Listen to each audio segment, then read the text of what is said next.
Hi, I'm Anjali Alapat, the host of Arcx, a series about literary inspiration.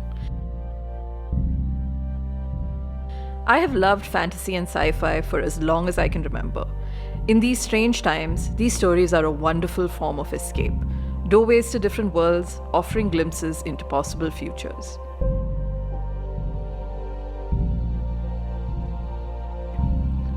In this first series, I'm going to be talking to 6 celebrated writers of speculative fiction from South Asia to find out what really made them want to tell stories. We're going to talk about books, TV shows, radio dramas, podcasts, and movies that shaped and influenced them as writers.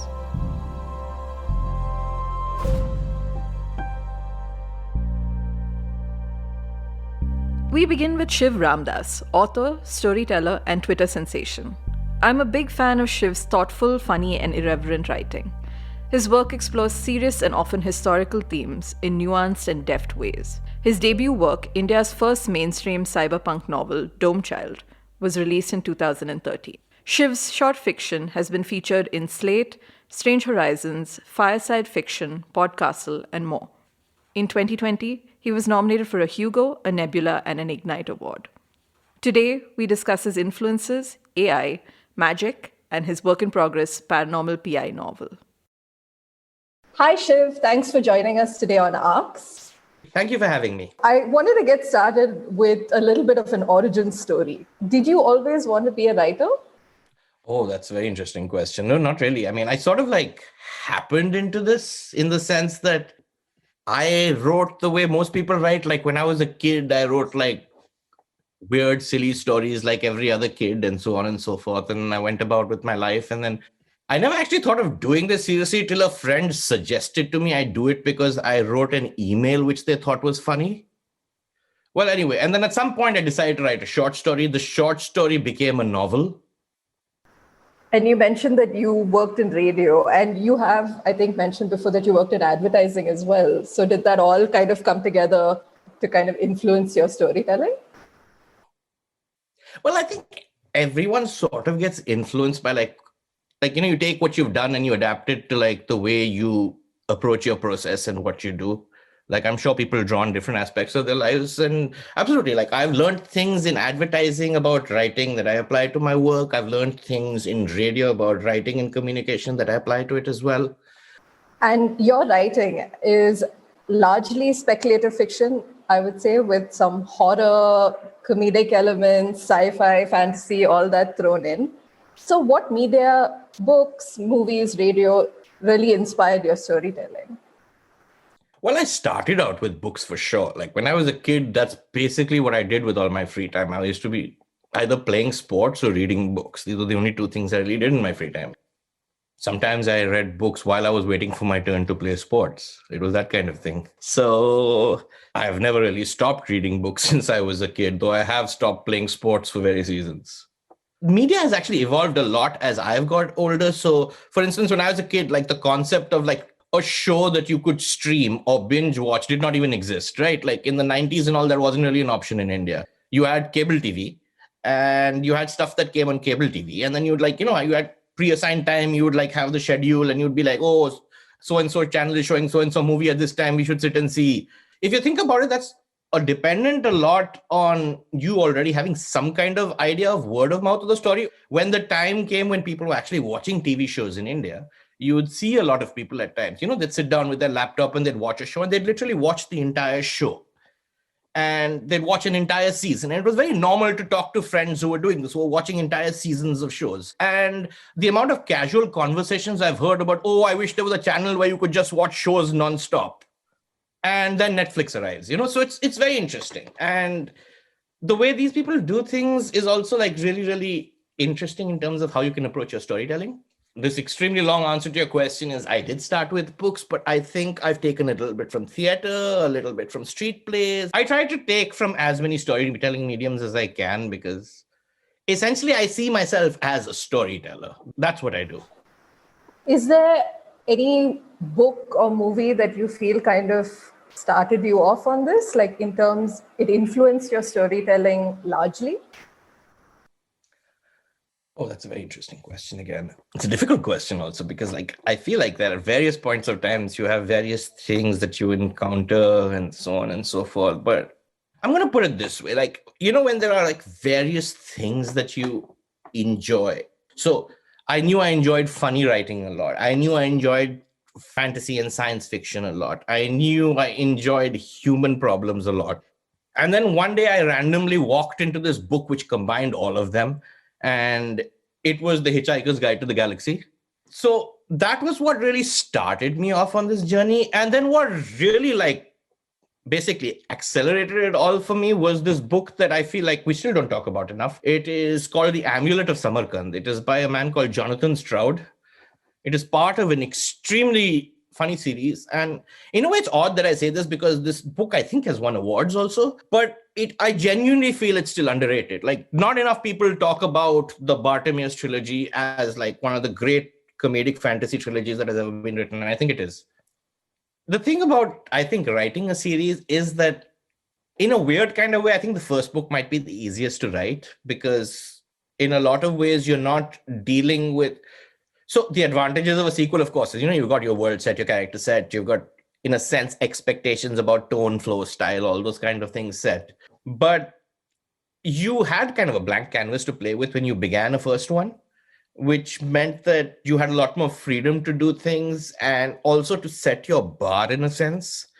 And generally, in terms of my reading and experience, I feel like the best trilogies are the ones which had second books that actually managed to elevate from the first, which is one reason why I point to like the Lord of the Rings. The Lord of the Rings for me works because the Two Towers is actually a better book than Fellowship of the Ring, or at least it's a better action-packed section of the story. It's a really good middle section of a story comparatively, where he does a lot of world building but a lot of action, and he does a lot of really good things with pace. That's so interesting because I've often heard that a lot of people find Two Towers a difficult book to get through because it's a lot of information and perhaps not necessarily following the characters that they are the most invested in. But I think that's a very interesting observation because you do get introduced to a lot of things that are very important towards the end of the series in the Two Towers. So Two Towers is actually, in a sense, it's not the first book, but it's actually the moment where the series takes the structure you will essentially follow for the most part till the end. The Fellowship is basically, the background. They come together, they meet, they set up, and then that short-lived little party like breaks up. Boromir dies, that whole stuff happens. But really, it's when book two starts, when Two Towers starts, where you start having these parallel tracks where you've got like Sam and Frodo off on their own, you've got Merry and Pippin off on their own, and then you've got essentially your two parallel tracks of the rest of the book become Sam and Frodo and essentially everyone else. So it's a good second book. It's not like I'm going to say it's like the greatest second book of all time or it's like my favorite or anything of the sort, but I think it's a really good example of how a second book can add value and in a lot of ways elevate from the first. And I think Golem's Eye also did that in a lot of ways. That's a really interesting observation, actually, about series in general, because when you think about it, I think for myself, I tend to expect the second book to be a little bit of a slump before the climax. And it is interesting that you think that the second book really has to be much stronger. So I'm of the opinion that if you have three books, that does not mean that your three books have to individually act as microcosms of the three-act structure. Essentially, when you say that, that's what you're thinking, right? Or at least that's the framework it's coming from, where first book will set up, second book will be the middle, and third book will... But essentially, they all have to stand individually, right, as books. Also, there's two kinds of sequels, really. Like, there's one where the story is essentially just ongoing, and you're not going to have closure in a sense. And then there are the ones where you have like a sort of series of events within the book that will get closure, but you will have the larger thing that keeps on continuing.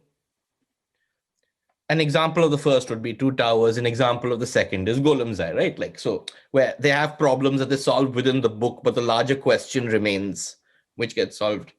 But coming back to that trilogy, I think one thing that we should talk about when we talk about it is what was done with structure, because it was phenomenal, like genuinely phenomenal. Like using the footnotes as a character is just so incredibly unique. I don't think I've ever seen anyone else do it.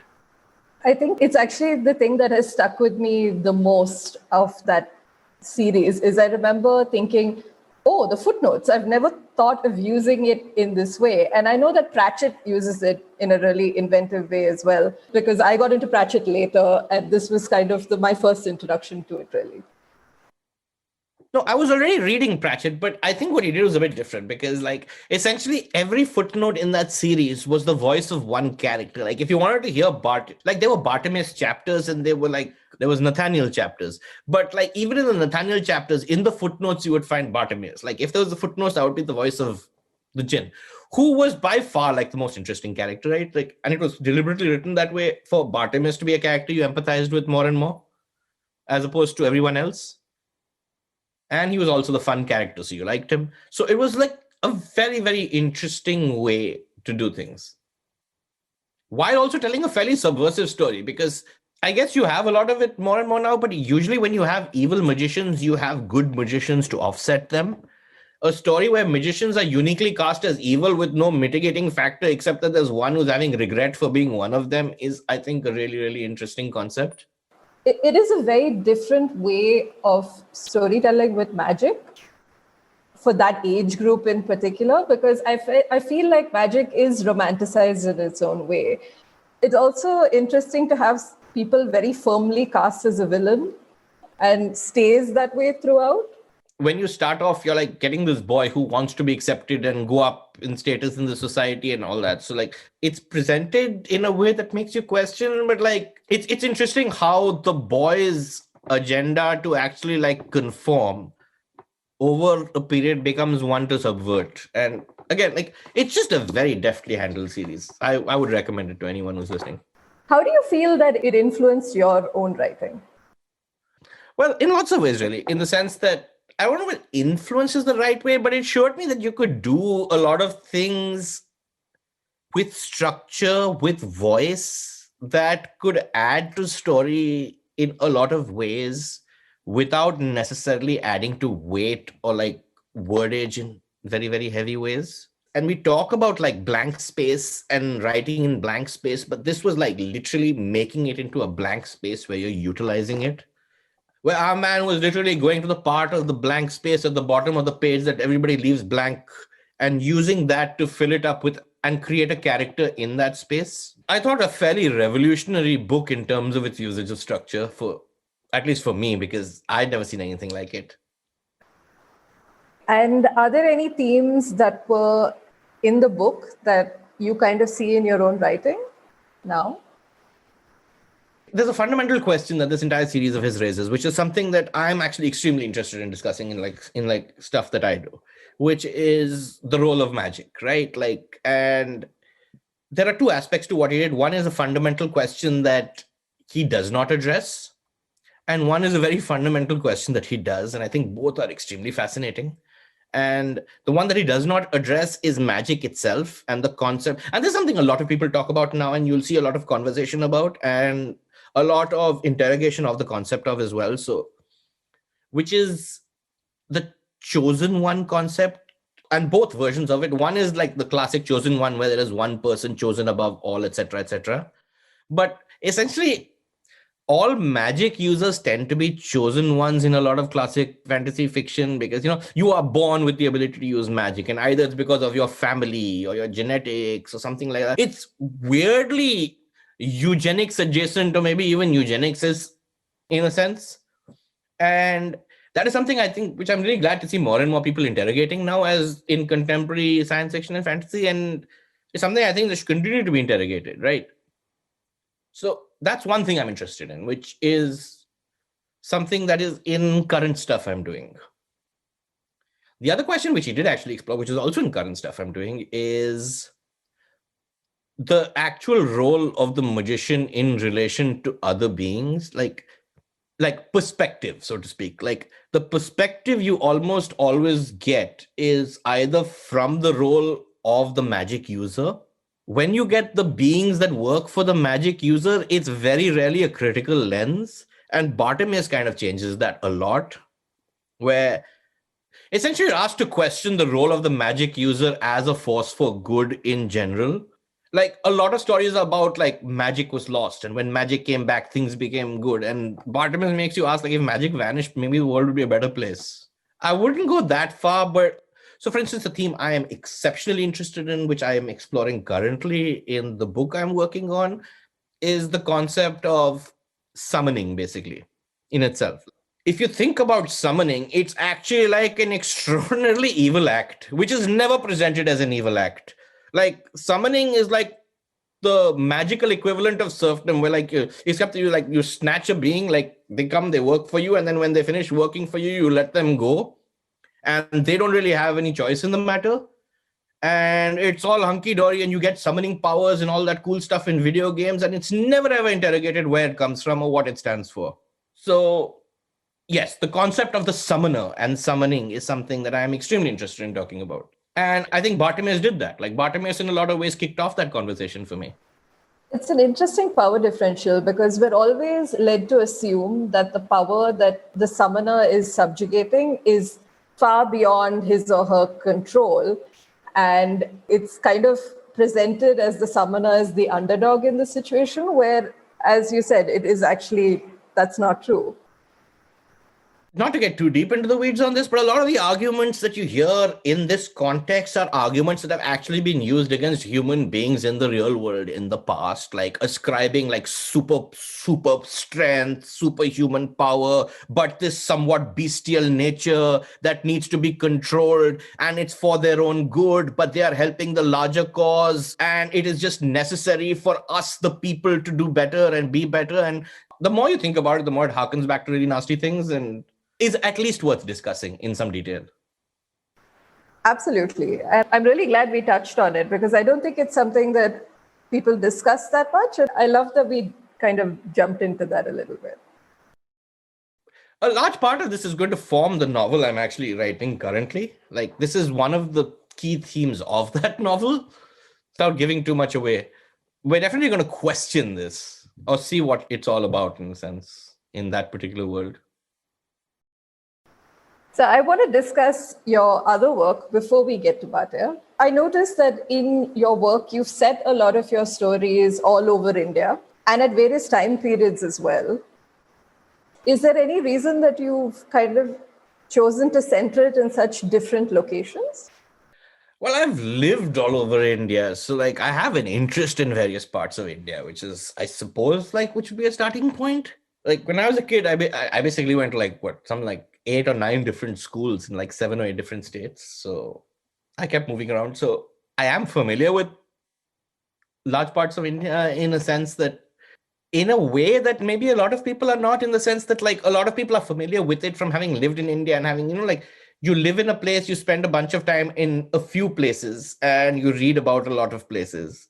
And or you're one of those people who like travels a lot or makes it your thing and has lived in like a lot of places. And I'm somewhere in between, where I have like a few years experience of a lot of places in India, which is an interesting dynamic to have. And as far as the time period goes, in And Now the Lordship is Laughing, you set your story during the Bengal famine, which is a very bleak time to focus on. So what inspired that? The famine. The story was specifically because like I was actually talking to someone who was like about 4 or 5 years younger than me from India. They didn't actually know that much about it, which I found quite appalling. And as I started getting appalled to explain it to them, I realized that I didn't know enough about it, which was even more appalling. So I decided that I wanted to write a story essentially to introduce people to what happened and what happened from the perspective of the people from India, because like a lot of this stuff that tends to be out there, especially about it or easily accessible about it. Like the thing is, like more and more we're getting like scholars from India talking about this. I think Madhushri Mukherjee wrote an entire book about this, which was very interesting. It was called Churchill's Secret War. I recommend it to people who want to read it more about this perspective from an Indian, because it was like one of the worst things that has happened. It was a terrible, terrible thing. And by the way, fun fact, like they engineered over 1,000 famines while they were in India. This was one. And this wasn't even the biggest one in Bengal. Another fun fact. But anyway, but it's the one that's the most famous because it happened during World War II and it got more attention than a lot of others. But I also encourage people to like look up the British Empire. The British Empire essentially perfected the famine as an instrument of public policy. They did it in Ireland. They sort of like began it there and then they kind of transplanted it to other places. Like starving populations into submission was like something it was part of the framework. So essentially what I wanted to do is I wanted to talk about that. I wanted to present it from the perspective of people who perhaps didn't get to talk about it usually. But it was also like a complicated question to deal with in the sense because I had to like kind of come up with a character who would be relatively privileged enough to have enough buffers to be one of the people who got through it. So it was a bit of a balancing act there. And I also wanted to set it with mostly real characters. So, like the governor, his name, that was the actual governor at the time. He did die in that year, though not in that house, obviously, in that sense. However, if you actually go dig back in history, there's actually this really, really random incident you'll find where a whole bunch of soldiers did die of some weird laughing disease that has never been identified. So, it was a whole bunch of putting little things together. I didn't realize that you'd use something which was based on historical fact. That's really fascinating. A laughing disease. Yeah. There's been a few actually, like weird diseases like this. So one of the most famous, of course, that sweating sickness in England in I think the 1600s or the 1800s, whatever. I don't know if you heard about that. It was like really random, and it's never been seen since then.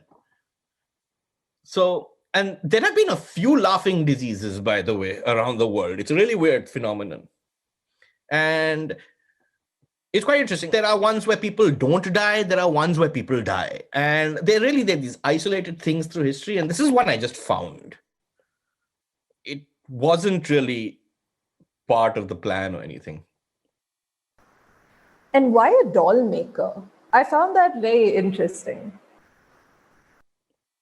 So now you're asking me basically how the story came about, really, right? This is really random. N.K. Jemisin posted a video of a really weird ad from the 1970s in the United States of a very creepy laughing doll.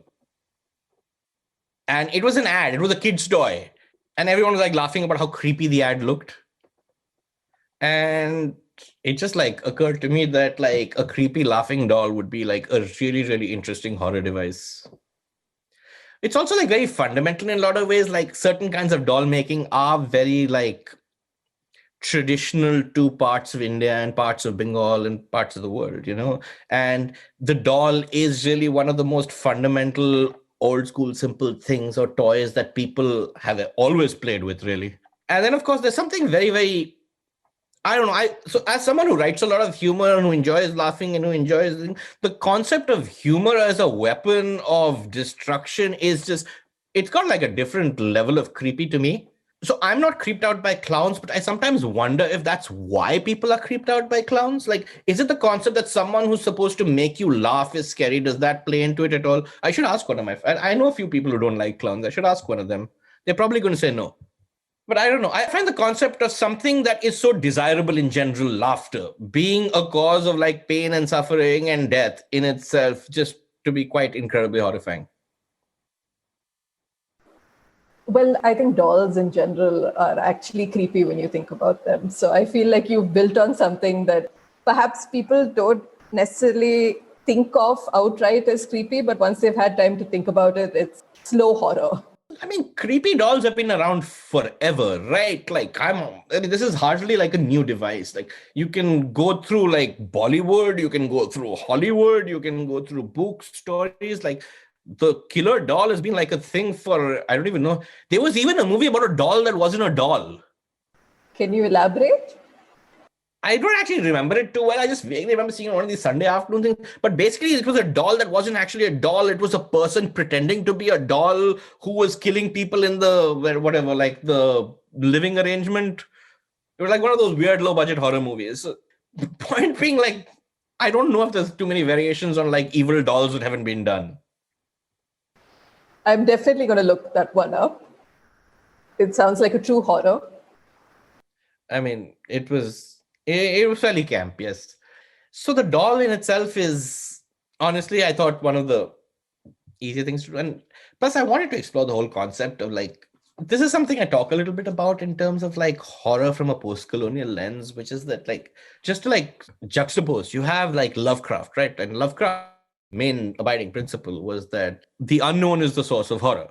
So, which may have explained or why Lovecraft hated people who didn't look like him so much. But for Lovecraft, anything that disturbed his status quo of comfort was the horror. But like, if you look at people like who were in the countries that were suffering so that Lovecraft could live his good life, for them, in a lot of cases, the status quo was the horror. So your supernatural elements are your relief from the horror, which is something I wanted to do in the story as well, which is to say that the worst parts of horror in that particular story do not come from the doll, right? Like they come from what was actually done in the real world, which I honestly simply recorded. So every time someone comes to me and tells me this is a horror story, I tell them yes, but that's because real life is a horror story. Because I didn't introduce any horror into this. I introduced a doll that laughs. And if you're going to read that entire story and tell me that the actual point of horror was the soldiers dying, then we have to talk about other things.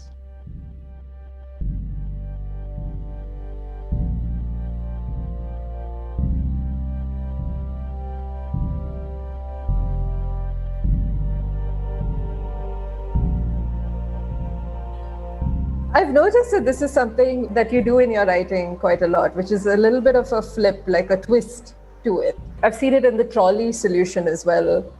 I feel like everyone who has watched The Good Place or taken like a philosophy class has heard of the impossible problem, and you gave it a very different spin. Can you tell us about that? Well, that was actually like an attempt to like explore a bunch of different questions in the context of like learning and AI and artificial intelligence. Put it this way, allowing suits and budgets to decide everything is a disaster of a plan. And we seem to be choosing this disaster actively with both hands more and more as we go forward. And the fact that it doesn't actually seem to be working doesn't seem to deter anybody. And really, if you break the story down, that's all it's about. It's about how, like cost-cutting measures and administrative, quote unquote, administrative priorities taking, well, for want of a better word, priority over the things that actually an institution or an industry or a company is supposed to be known for. So to me, it was very clear, right? Like, if you're an educational institution, you're in the business of providing education. Now, there is a debate to be had about whether that should be like for profit, not for profit. All those are questions that exist. But beyond all that, what you identify a college or university with is that they give you education. So like the fact that people making decisions are more and more people whose speciality is like a spreadsheet and not subjects is something I think we should question, right? Like when budgets and if you actually speak to people who work at universities who teach, it was incredible. The most incredible thing about this story actually was the amount of university professors, workers, teachers who reached out to me who were like, wow, we love this story. We really like what you're saying here. We feel like this sometimes. Not as bad, but sometimes. And I had a talk with Katya, who's she's a professor and she talks a lot about like automation solutions and stuff out of Australia. And there are some things which are as bad as this, which have been done, like or tried in certain cases. The whole concept of commodification of education really is a question I think we really, really, really need to like start talking about. And I do think we need to make a distinction between commodification and accessibility as well, because like a lot of times the argument is made that this makes it easier for more people to go to college, but this is clearly patently not true. So all that seems to be happening is like certain people seem to be getting more and more gigantic salaries. Like, long story short, there are a lot of ways in which the university system works in ways which I think is detrimental to the best interests of A, what they do, and B, the people actually working in them and trying to do good in them. And this was just like an attempt to like tie all of these into one knot and present like some sort of like a social satire about what happens if we just dial this up a little bit. And I think also it tied in very well to a lot of problems that I think people who try to enter academia face in general, with like tenure, just kind of scrambling to make it work. For example, in the story, there's an allusion that he should have published more and at the same time taught more. It's a no-win situation. Yeah, there's that. The whole tenure thing is a whole thing. One thing I did want to touch upon, and one of the reasons I formatted it the way I did is because of distance learning and that whole thing that is happening. And this actually came out like during like peak COVID, I think. There are a lot of issues with accessibility tools right now. Like, for instance, there are students who have conditions like ADHD, like they fidget a lot. Okay. They have been like negatively affected during exams because they want them to sit still. So the camera will recognize that they're there. So the exams don't happen. There was this very famous case of a student being unable to take an exam because the software refused to kept telling him to lighten his screen because he was black. So that's the kind of stuff that's going on. And a lot of this is essentially developer level problems, but it's also problems that people are facing and are going to be facing more and more and more. Think about how long it took between voice to text and voice to text that worked for accents that weren't European or American. So accessibility is a huge issue, right? And accessibility of education is like a really, really important concept. So when Slate came to me, they wanted me to write a story that projected, like talked about like futures in education. And well, this seemed like an appropriate forum to talk about all the things that I wanted to. I found it very interesting at the end of it that, obviously the protagonist finds out that his nemesis, the second nemesis, Uma, is actually also an AI. I was surprised when he was won over by his colleague, Ali. And then, when the creeping, I guess, horror of realizing that Uma is also an AI. I'd like to ask what your thoughts on AI are, because in this particular case, it's obviously quite scary and it's portrayed as scary. But what are your feelings about it personally? That's a really, really complicated question, and at multiple levels, right? Like, first of all, like AI itself is like such a loaded term in the sense that like, what do we mean by AI? And there've been a lot of discussions about it. There's a lot of debates about it. And there are debates about like, would we recognize it if we saw it, like life itself, right? Like in some ways. But all that apart, if we're just talking technology, right? Like, so I think in a way, AI is like a really easy escape route when you're writing fiction because it's got agency on its own. And it's not just algorithms working because a developer didn't think about all the different people who might use it enough. So in a sense, it's actually an easy out. A lot of the things that people are worried about with AI are things that actually happen with technology. Like at the end of the day, how many times has like a software glitch locked you out of your Tatkal when you're trying to book a ticket and then you have to start all over again? And how frustrated have you been at that? You know what I'm saying? That's like the most minor thing of all things. It's not even like a flaw thing. If I wanted to put this more accurately, what I'd really say is that I don't have a problem with AI as much as like I am worried about the people who are developing the AI. Just like I'm not really worried about what a baby is going to become as much as I'm worried about what the parents are going to teach that baby so that it becomes a thing. On the whole, I think technology gets blamed where the people who develop technology are to blame in a lot of cases. Even in this story, right? Like, sure, you have an Uma and you have a technology that's like running a university. But you know what? The actual villain are the people who chose to put that machine in charge of running a university because they wanted to save money. That's your villain. They're like, the machine is doing what the machine was put there to do. This is the equivalent of saying, I had a guard dog outside my house. My friend came at night, it bit my dog. You put a dog there, trained it to bite whoever comes at night, it bit your friend, it's your fault. No. I mean, yes, absolutely. Poor dog in this equation. If you take like sentience and all out of the dog, or like, feelings and all out of the dog, like at the end of the day, dog was put there to do a job. It did exactly its job. Now you are complaining that it did what you wanted it to do. Friend should not be angry with dog. Friend should be angry with you. No. Absolutely. Actually, you should be angry with friend also. It's quite possible friend jumped your fence. Like a lot of things can happen where like things can go wrong due to human error is the point I'm trying to make. And the one that is getting the blame is the dog. Speaking of jumping fences, how do you feel about invasive technology? I know that's a very broad term, but when I think of AI and kind of how it's used in sci-fi, it is along the lines of invasive technology. Do you have any thoughts on that? What do you think? So when you say invasive technology, what do you mean? I think it's a very broad term, and I was trying not to be too specific because I didn't want to maybe put thoughts in your head about that. But for example, I find my iPhone needing to see my face to unlock quite invasive. I think it's completely unnecessary. That's the thing, right? Like when most people say this thing, they mostly seem to mean stuff like, what do you call it? Pegasus, for want of an example. Or like you're at a lower level, your Apple wanting to see your face and facial technology and blah, blah, blah, and two-factor authentication. And I want to know your email and phone number also and all that stuff. Sure. But there's a whole other world of technology where the word invasive is applicable, where it's actually a really, really good thing.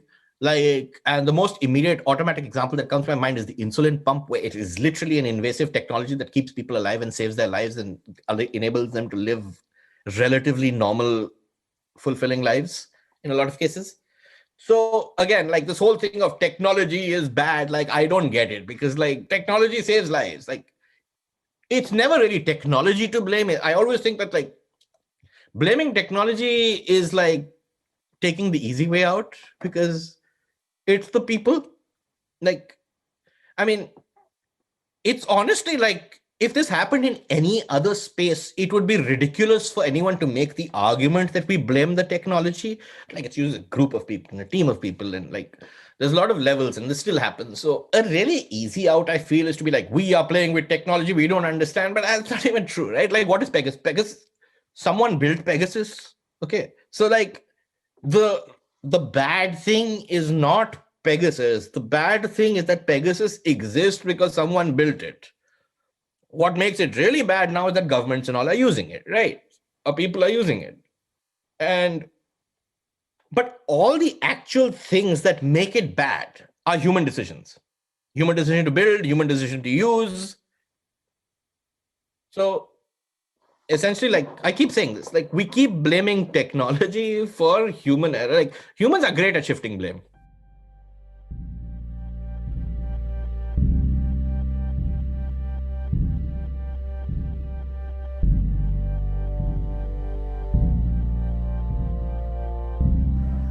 I'd like to give you the floor to do a reading from Bhatia PI.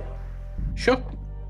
So this is actually from the novelette version, which is sort of like a prequel parallel to the novel itself.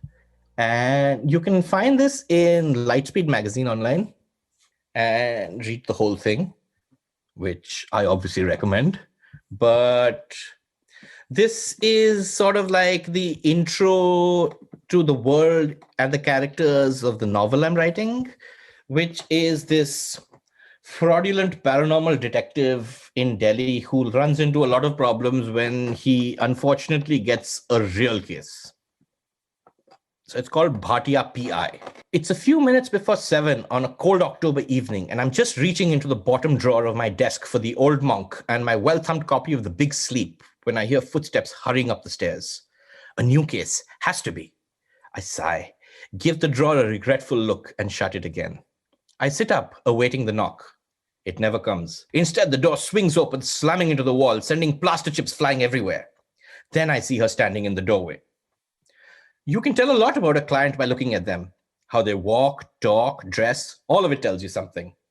Like how much you can charge. The woman on my threshold is silver-haired and short. Typical West Delhi auntie, the sort who demands her son leaves work to play driver when she goes vegetable shopping and then spends an hour negotiating a 1 rupee discount on peas. Somehow she's got past my secretary. I make a mental note to have a word with Sandhya later. Back to the woman in my doorway, she's wearing a pastel pink salwar kameez, fake gold earrings and an ugly frown. The sort of look I'm all too familiar with.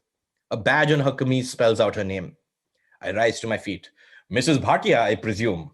You presume? I'm your mother, you good-for-nothing lout. Have you applied for a job yet?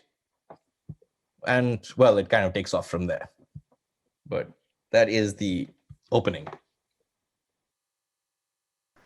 I do love, in the course of the book, she just asks him if he's a cabbage. She does ask him if she's a cabbage, and in fact, in the novel, she's quite like a recurring character. She keeps coming back with various. The novel actually goes in a lot of directions. I did appreciate the nod to capitalism with rent is a curse, which seems to be the underlying kind of factor in this whole novelette. In the novelette, it is a question of how rent affects more than just us. I'm trying to get people to read it without giving too much away here. So, without giving too much, I also need to ask you a very serious question. What do you have against men called Monty? I've noticed in 2 of your works, Montys have featured very prominently. Wait, what's the other one now? Your Twitter short story. Hey, come on, Monty Uncle is cool, yeah? I decided that you had something against these NCR characters called Monty. Well, I mean, I've lived a lot over there, so like I just am familiar with thought of them. By the way, the Monty uncle from that story is legitimately based on a real uncle. I wasn't actually going to RWA meetings or anything of that sort, obviously. Is that that uncle would literally like accost people on the way demanding votes and like support for his thing. I think if we started talking about the various Montys, we would never stop. But I would like to hear more about how the idea for Bhatia came about. The concept of a fraudulent paranormal detective. So it's a thing I actually like came up with for a friend's web series, and the web series never actually happened, but like it was just like it's supposed to be like a short-term sketch like kind of thing, like just like this fraudulent paranormal detective, like, you know, lives in West Delhi and like he lives in his parents' house. And so in the sketch it was like he was a bit of a different character. He was like also a real estate agent. So his card had 2 sides. The front side was paranormal detective, back side was real estate. So it was supposed to be him, and there was him, and then, you know, he had like this young boy who like in the neighborhood, like this 15-year-old boy who used to pretend was his assistant. So they both used to sit on his Bajaj Chetak and go for cases. So I was just generally like telling my wife actually about it once, and then she laughed and laughed, and she insisted that I make it into a book. So I started, and I've been making it into a book. And then at some point I decided I just do the spin-off novelette because like I had all the material ready. So I did. And Lightspeed wanted to publish it. So that was great. I feel like I'm going to be playing in this world for some time to come because there's a lot of fun to be had here.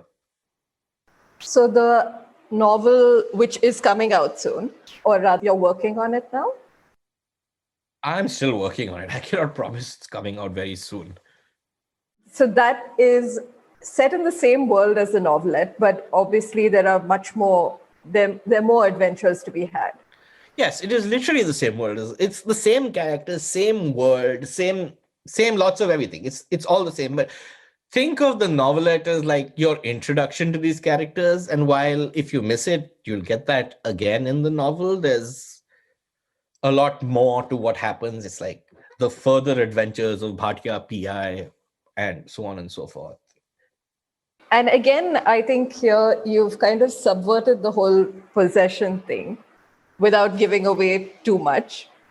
And I find that very interesting because we did discuss this earlier about the concept of summoning and also just the power differential and dynamic at play.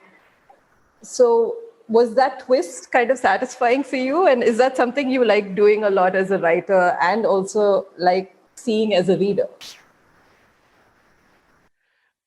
I mean, I really enjoyed doing that. Like as a reader, yes, I enjoy things that's surprising and I enjoy things that make me laugh. And I like to think that this did both. Absolutely. Like, I mean, the thing with possession, again, like all this stuff I feel is like so ripe for comedy. So it wasn't actually a gin in my original like thought about it. Like in the actual first sketch I wrote for the non-existent web series, it was like a genuine demon that was regretting its choice to possess. So it was like literally like evil demon, which is like, boss, I have this child is more evil than me. Please save. Like I can't do all these things he wants me to do. And you chose to make the subject of the possession this kind of teenage edgelord who had these wonderful kind of trollish buzzwords that he was spouting, immediately identifiable. Well, that's one of the things you need to do. I feel also, in a sense, always helpful to do sometimes in a short story, which is like just make it. You don't have that much space to do stuff. In the novelette, he was like a fairly minor character apart from like his actual role, like his speaking role wasn't much. He may or may not be more important to the novel. I'm not at liberty to say. So what I'm hearing is that the name Monty will have significance in the future. I had actually never even thought about the fact that I've used it in two separate stories until you brought it up right now. This is interesting. Maybe that's my theme. Monties of the world unite. Monties of the world, well, unite, I don't know about, but yeah. But also you have a gin in this one, and maybe that's subconsciously influenced by your love for butter. No, it was a very conscious decision to use the gin because here's where I'm doing something that I advise people never to do, which is like base the entire concept on a pun. So the name of the novel is Gin and Tonic. So that's what I came up with first. And once I had that, I refused to change it. As my colleagues could tell you, I desperately wanted to name this podcast after a pun. And so I am in full sympathy with you, and I'm 100% behind this naming decision. Yeah. And it actually flows very nicely, like in the sense that weirdly enough, the entire plot does not work without any of these things being in the title. So there is that. But my process in some ways is not exactly linear. So I can't actually tell you which came first, it is what it is, I guess. I'm looking forward to reading more about Bhatia, so I shall follow up on this and see how Monty becomes more important? Question mark. The word I used was significant, not important, but we can run with that as well. I like all these details I'm prying out of you. I know, it's quite like, I actually feel like I'm almost not sure whether I should be like, I think you know all these things. Travel is very hard to know where to draw the line between like hint and spoiler, especially because like I never know what a spoiler is. Well, to wrap up, I wanted to ask you what you're working on currently and what we can expect in 2022. Oh, good question. Again. Well, I did give you the novelette. So like my focus the rest of the year is basically going to be on finishing up this novel, and I have a couple of like short stories and things that are going to probably come out in various anthologies and stuff. So there's that. I'm doing some submissions for some like, which are basically what you'd call solicited stories, where someone has asked you for a story for a thing. But again, I'm not really sure about publication dates on those. So really, for the most part, you're going to have me like getting this novel done and hopefully out as soon as possible. And you'll see me like the various shorts and stuff will pop up. But in terms of novel stuff, I think the focus is going to be on, especially considering the kind of response, like I was actually not respecting the kind of response to Bhatia that I got. It was quite ridiculous. Like people really seem to like that word. So I now really have to finish it like doubly fast, basically. The pressure is real. Alas, I mean, it's good pressure. The pressure of people liking your work is far better than the pressure of people hating it. Although the pressure of people not knowing it exists is probably the worst of all. That's something to think about. I mean, yeah, most books don't die because people hate them. Most books die because like nobody knew it ever came out. That is the space. Like if everyone hates your book, it's probably commercially successful. That's a fair point and a very interesting point. If people are hate reading your book, it's still a successful book. Yeah. In fact, like, and this has actually been true for long before the internet, which is weird, right? Like it's one of the few things about internet culture that predates the internet, where the worst thing is not to exist or not to be known of to exist or not to be heard. Like everything else is like, as long as you're getting attention, like that's your biggest challenge solved. It's very true for a book, right? Like, which is the whole banning a book, making it popular thing is like, again, predates in a lot of ways, even the Streisand effect. Well, I think a lot of people haven't thought through the whole idea of buying the book to burn it, which is kind of ridiculous when you think about it. Interesting. I'm a big fan of it. Like, I think it's brilliant. I think there's that, like, it's quite incredible, right? Like, in a way, it's like almost a business model. If you're the kind of person who knows how to tap into it, you could probably make a fairly lucrative career from people boycotting your stuff after buying it first. Unfortunately, I don't think I have quite the combination of skills required, but there's someone out there who knows how to do this, I'm sure, and is doing it. Or should, if you have that skill. Something to aspire to. Yeah, I mean, at the end of the day, like, if you think about places like Twitter, like, being hated is like the number one way of like getting people to see what you read, what you say. Hate retweets and quote tweets are like the number one currency out there. So if you're listening, if you don't like something, don't quote tweet people you don't like. You're helping them, not you. Good advice from the king of Twitter. Anyway, thank you so much for joining us, Shiv. It's been a real pleasure, and we'd love to have you back on Arcx sometime. Thank you so much for having me.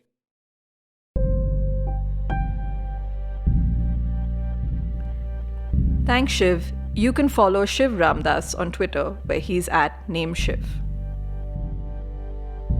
Arcx is a series of the Subverse, the podcast of Dark and Light, a digital space that chronicles the times we live in and reimagining futures with a focus on science, nature, social justice, and culture. Follow us on social media at Dark and Light Zine or at darkandlight.com for episode details and show notes.